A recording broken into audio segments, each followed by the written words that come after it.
È stato il primo a immaginare il fenomeno dei makers, quando ancora la parola maker non c'era. Un giorno all'MIT, in una cantina, è pieno di cantine e di garage all'MIT, per fortuna negli Stati Uniti, ha inventato il primo Fab Lab, il centro per i bit e gli atomi, e da lì è cominciato tutto. È un piacere di avere qui a Roma con noi Neil Gershenfeld.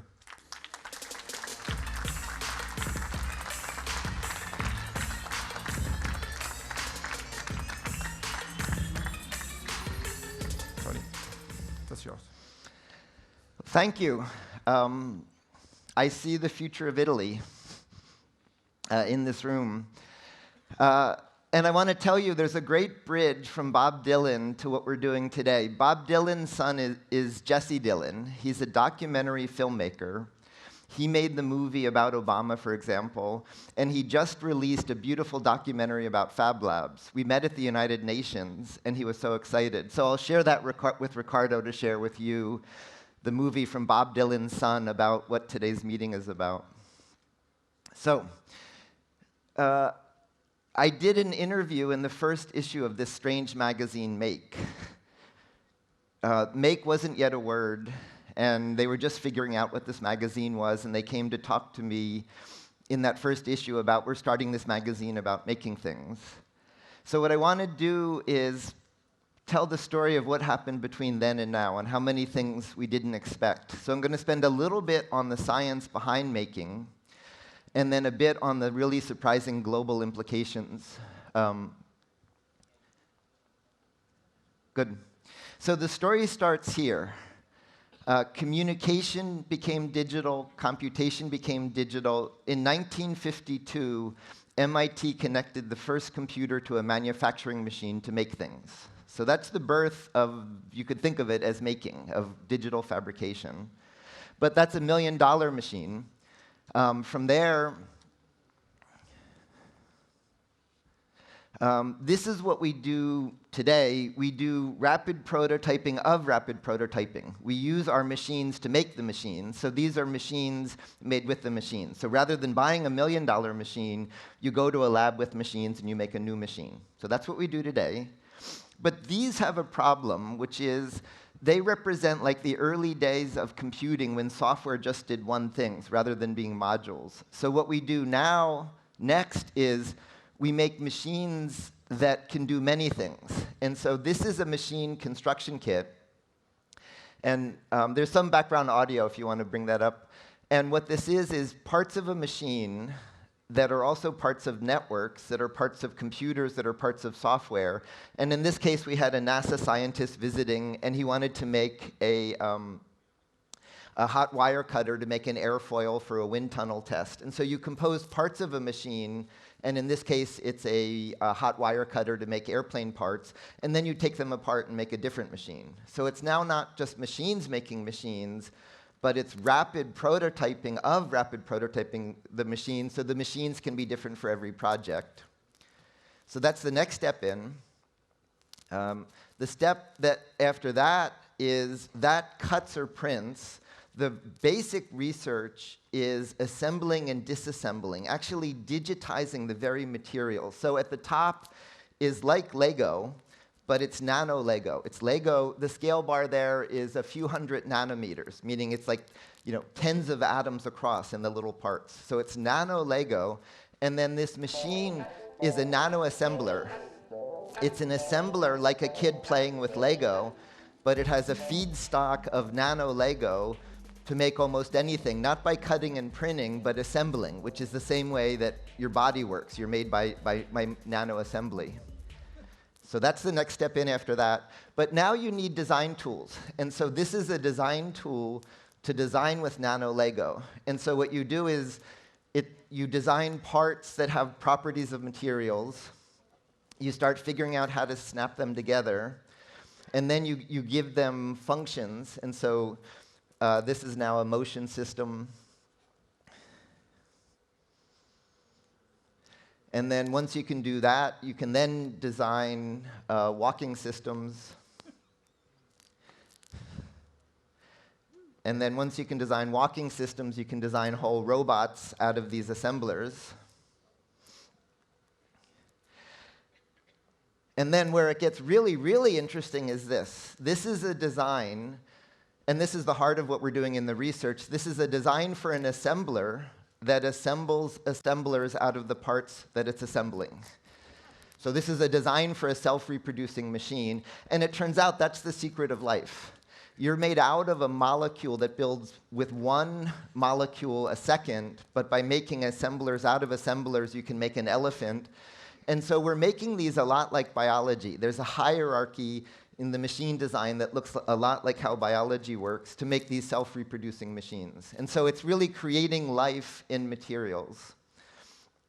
And so that's a quick snapshot at a roadmap. In the same way we went from mainframe computers to mini computers to hobbyist computers to personal computers, we're now going from mainframes like the 1952 to the fab labs that are like the mini computers to the hobbyist computers. And I just described how to make a replicator. That's the research, but the reason we're here today is the internet wasn't invented after the iPhone. It was invented decades before. And that's the moment we're at. Today, the technology still fills a room. It'll eventually fit in your pocket, but you don't need to wait 20 years. And so an accident happened. For the National Science Foundation, we just started setting up community labs to show people what we're doing. We did one with Håkon, who's as far north as you can go in Norway, and one with Kalbag in rural India, and one with Mel, a community activist in Boston, setting up community versions of these digital fab tools, and an accident happened.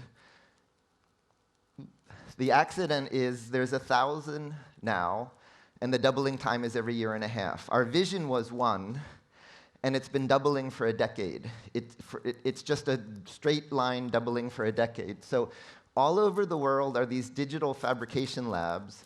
And with those, you can do all of this: boats, bicycles, furniture, consumer electronics, production tooling. They're not made in a company. They're not made in a research lab. This one is in a volcanic island off the coast of Iceland.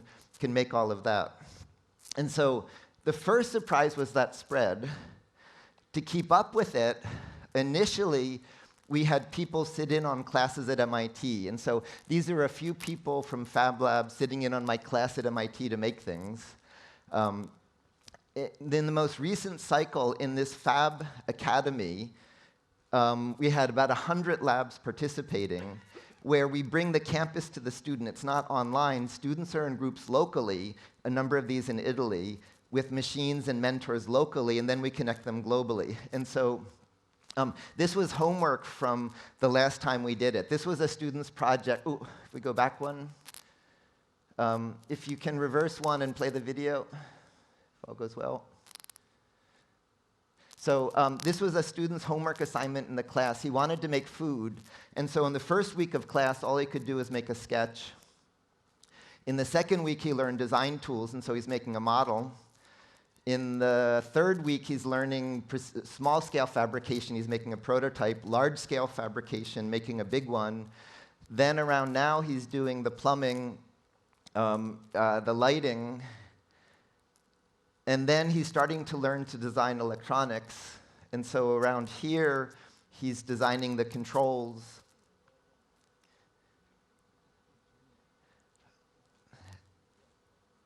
And then around about week 16, he's eating his lettuce for his homework from the class.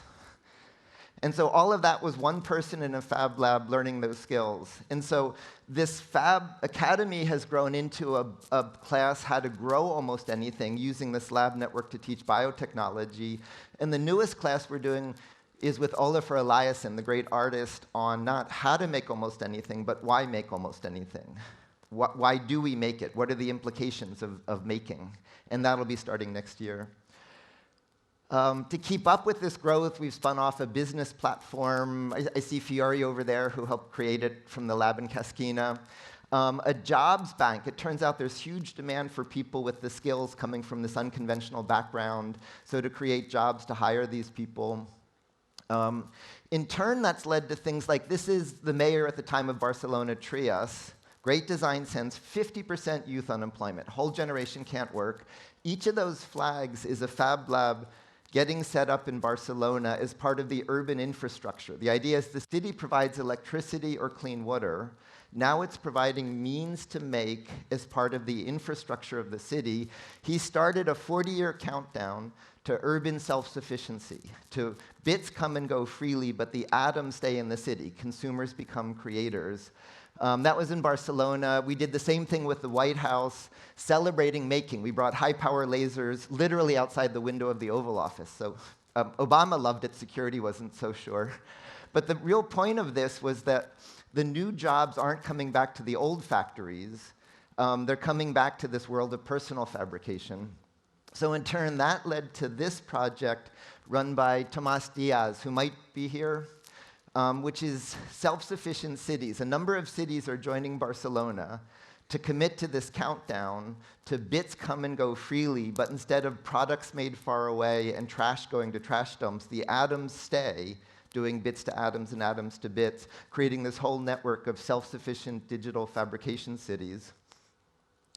To keep up with that, we had to spin off a foundation run by Sherry Lassiter, who might be here, a community portal, Fab Labs.io, to keep up with this exponential growth. This is sort of like building the kind of infrastructure that we went from 1 to 1,000, now how the internet goes from 1,000 to 1,000,000 to 1 billion.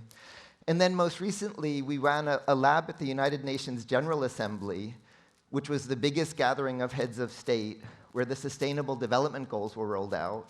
And it turns out essentially all of the Sustainable Development Goals need access to digital fabrication, producing instrumentation for healthcare, for shelter, for all of these purposes. And so it was a very strange thing. The kind of diplomats looked at us like, why are you here?